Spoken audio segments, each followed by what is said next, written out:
Hey, hello, sacred friend, and welcome back. I am Lori Andrus, and today we are going to sink into some conversation about how to work with crystal skulls.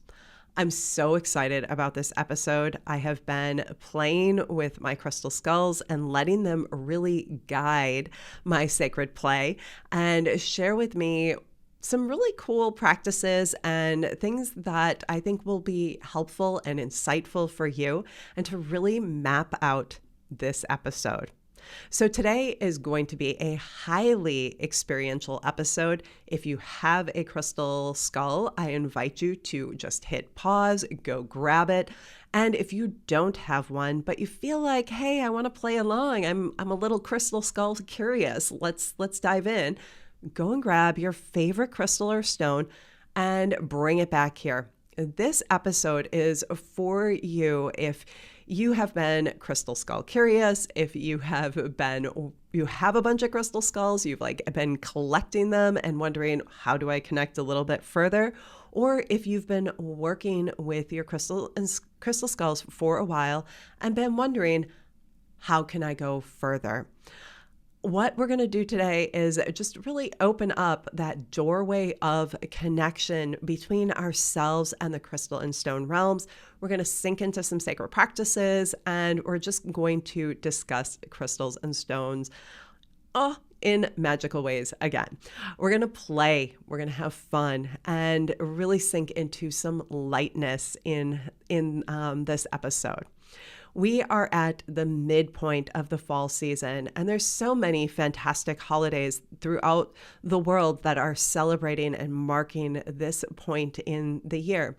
And for myself, I noticed that as we enter the fall season and we really start to near this midpoint of fall, my crystal skulls get highly active and engaged, and they really get my attention and want to be out in the world. They want to be active. They want to go on walks. They want to be outside in nature, sitting in the moonlight. It's a pretty active time for them. And I think there's a lot of different ways we can look at, what's really happening. It could be the energy of the stones in particular. It could be the ways in which the veils between worlds feel thinned and our intuitive senses are heightened during this time of the year. It can be that the energy that's present within each of the skulls is more heightened and attuned to something specific about this time of the year themselves. However we look at it, I think it's really a great time to delve into conversation. Now, this conversation's prompted by one of the questions that has come in through my curiosity about your questions about working with crystals and stones. And largely it came in from an individual who feels like she's been crystal skull curious and yet shied away, feeling a little bit uncomfortable with the idea of a crystal shaped like a skull. Like something about that has felt a little uncomfortable, and she's kind of curious and wants things a little bit demystified and wants to open into a way of understanding and exploring what is being awakened for her. So what I want to start with in this conversation is a little bit of background about crystal skulls, and we're really actually not going to go very far into that. And then we'll move into some more practices and how to delve in. But crystal skulls really, I think they really came into conversations in the early 1900s.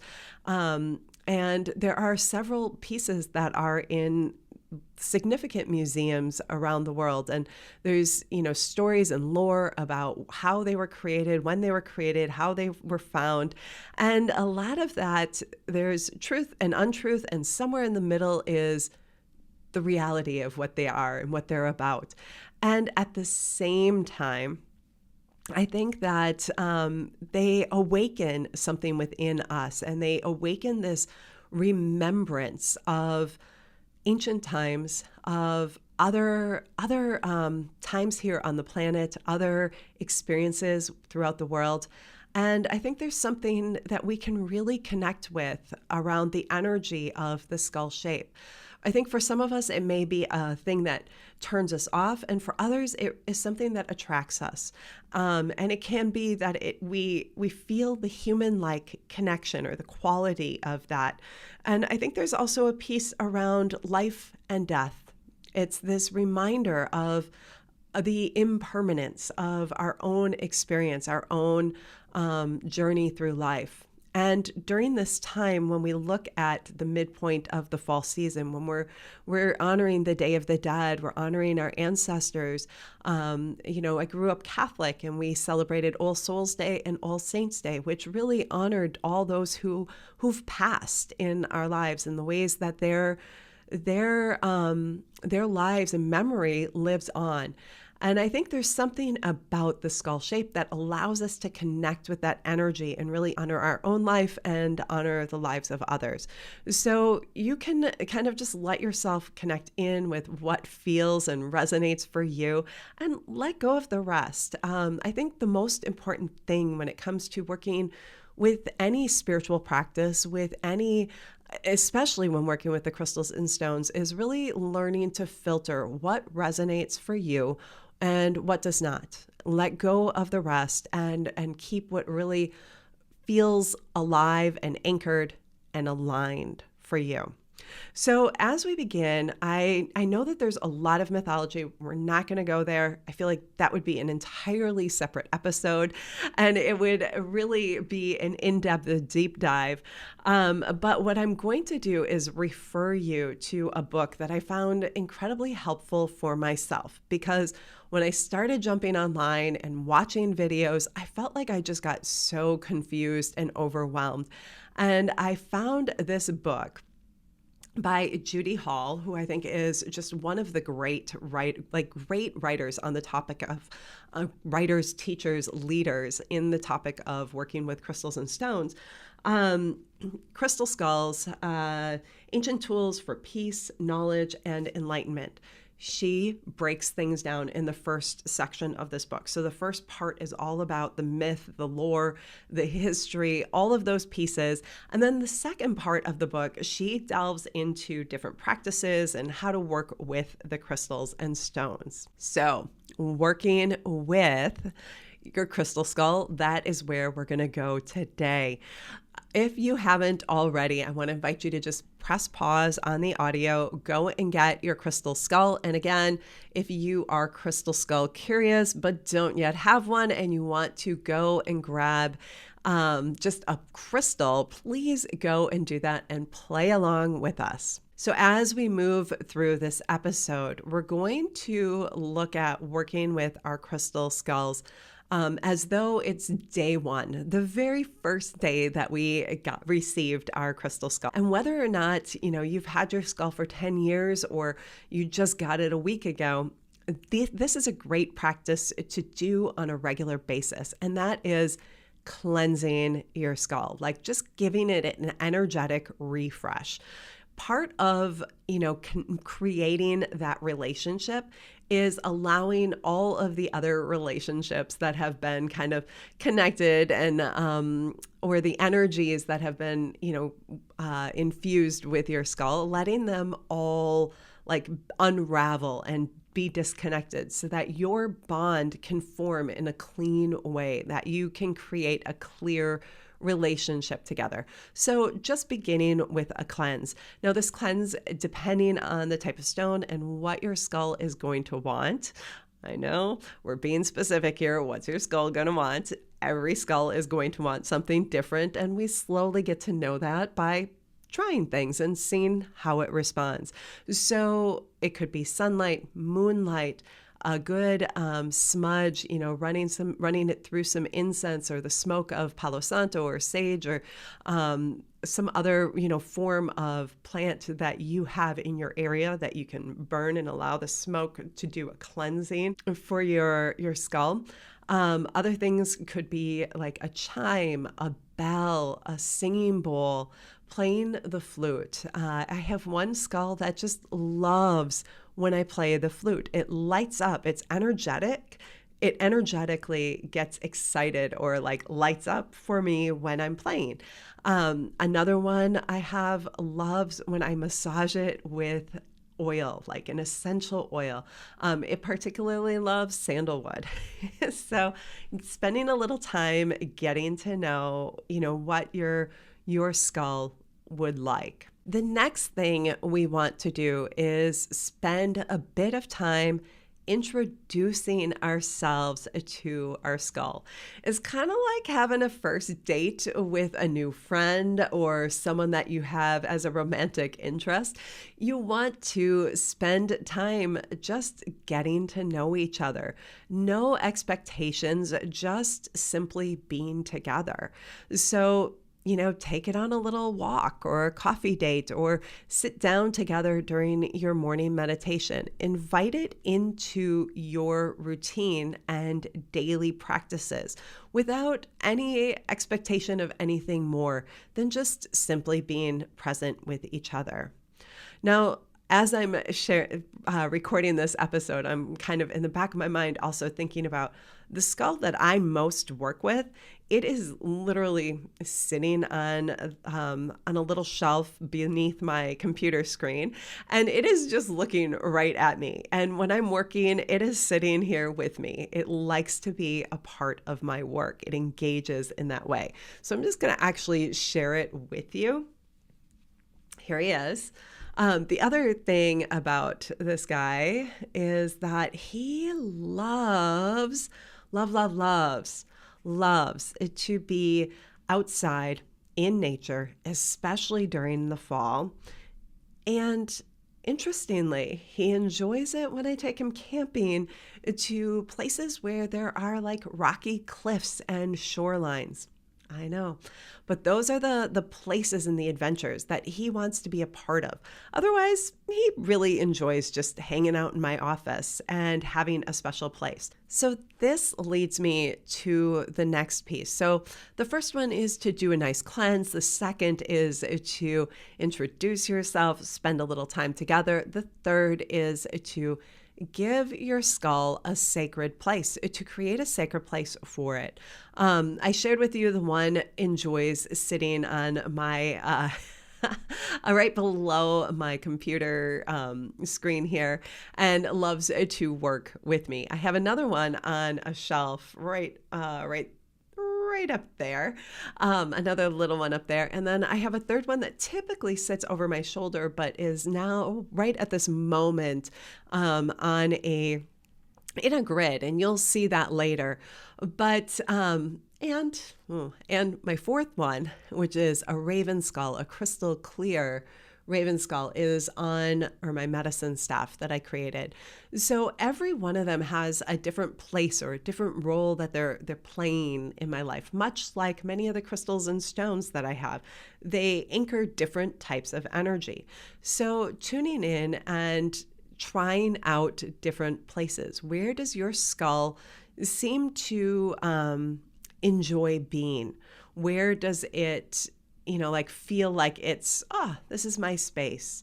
And, I think one of the things I really want to highlight as we start this conversation is that sometimes we think that when we get a new crystal or stone, and especially a crystal skull, we have this idea that we need to rush into forming a relationship and getting our work together, activated and going quickly. Sometimes that happens, and other times it doesn't. Other times we just need to be in space together and let that relationship slowly start to form, and trust our intuition that when the timing's right, in some way, the stone, our skull, will get our attention. So all these things I'm sharing with you are about opening that doorway of connection. And remember to let yourself have space around that as well. So you can do all of these things and then go, now what? I don't really feel much more. And that's awesome. Perfect. find out where it would like to hang out, and let yourself enjoy life and keep doing things and let it enjoy its space and its refresh. And you can kind of rinse and repeat with the steps. Maybe you do it once a week. Maybe you feel like you want to just do that once a month, do a refresh of reintroducing yourself, reconnecting, and doing another cleanse, changing where it's sitting.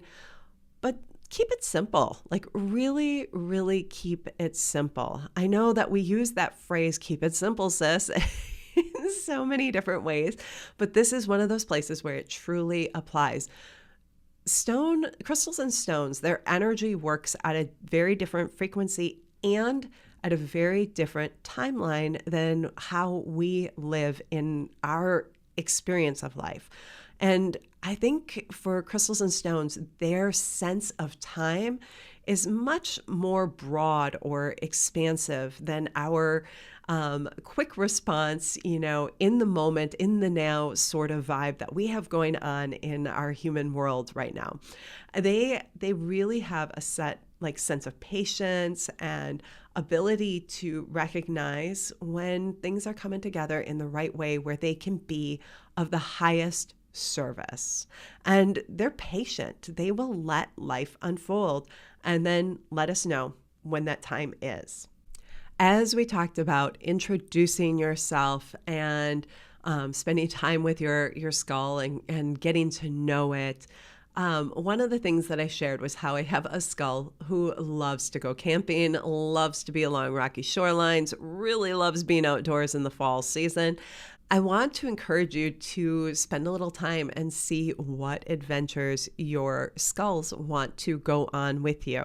Remember that life itself is an adventure. Your daily routine can be an adventure for your skull. It can light up to be a part of what unfolds, and it can add to the adventure.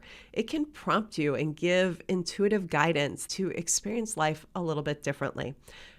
Have adventures, get outside, do things, spend time together.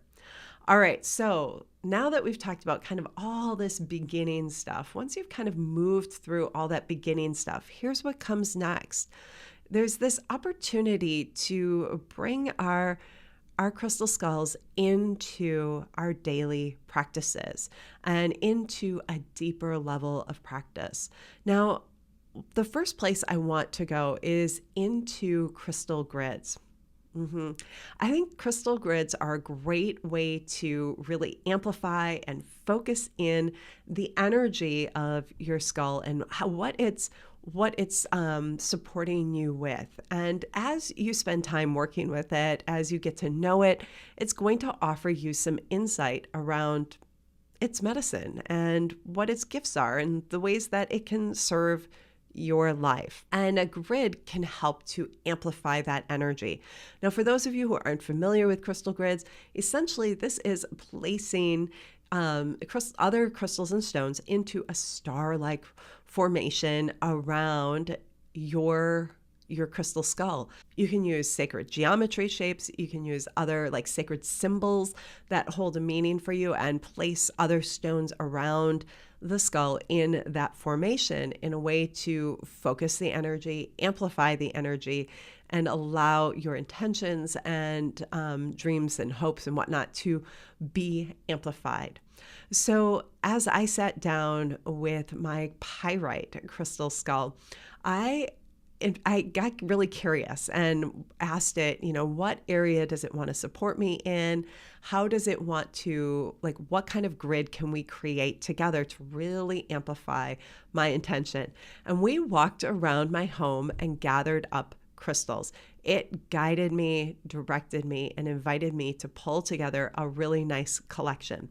And this collection was sunstone, chrysoprase, rose quartz, pyrite, and garnet. Then we sat down together. I lit a candle.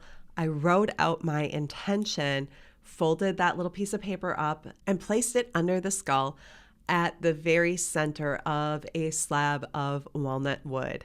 And then from there, I created my grid. You can see here how it formatted and how it laid out. And then after that, to activate the grid, I simply rang a bell around that, activating it, allowing my intention, my desire to be shared into the world. Now from here, I got curious, how does the skull want to work beyond this? So when you build a grid, the energy of the grid, you allow it to just sit and do its own work. It's a less active thing. But it can be really interesting because of the skull to check in and see what the skull wants to convey and relay as deeper insight, deeper messages. Now, the skull shared a couple ways to do this. One was to simply pull out a journal and do some automatic writing, to just put pen to paper and allow myself to express the thoughts and words that come forward. And I want to invite you to do this as well, to just sit down, pen to paper with a journal, and let yourself just write the thoughts that are there, the thoughts that are present. And if you find yourself getting stuck, you can ask questions yourself. So it could be things like, hey, Crystal Skull, or whatever your skull's name is, what would you like me to know about my intention? Where am I getting stuck? What am I not seeing that's amazing? What am I not seeing that is keeping me looped and distant from my intention? What is already here that I'm not seeing? Let yourself ask some questions and journal about it. Let yourself just write down the answers. And whatever comes into your mind, write it down and then come back and reread it later. The next suggestion that my skull had was to share with you or invite you to pull out your favorite oracle deck and do some divination. Sit with your grid, sit with your skull, and pull some cards. Now, this is something that, just like journaling, can be a daily practice that can offer deeper insight into your intention, into where things are working, where they're not working, what's there that you're not seeing, where you're getting stuck. All of those same questions you can bring to a card pull. So letting yourself shuffle your deck, pull a card, read the card, find out what the deeper message is. For me, I pulled out my Stone Speak Oracle and I shuffled, and I got the biggest giggle because the first card to pop out was about creating with my words and the power of what happens when I allow myself to create with my words. My intention was all about what I wanted to create in my life and in my experiences. And here it was reminding me to be crystal clear with my words, especially around the area of what I desire. So I want to invite you to do the same when it comes to being clear in your life with what you want. Speak that. I feel like the skulls are trying to remind us of how powerful we are when we allow ourselves to pull back some of the weightiness of our everyday life and really get real about what is possible, because it's remarkable. And I feel like they have a way of really revealing that.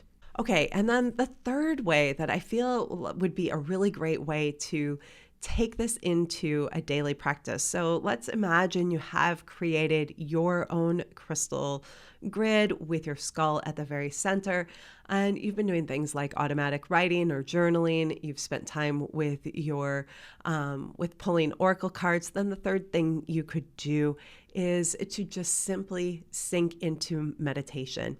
No action, no pushed energy, just simply be present and allow the vibration of your skull, of your grid, to activate your energy body, to activate the energy within you, to begin to translate that into your outer world as well.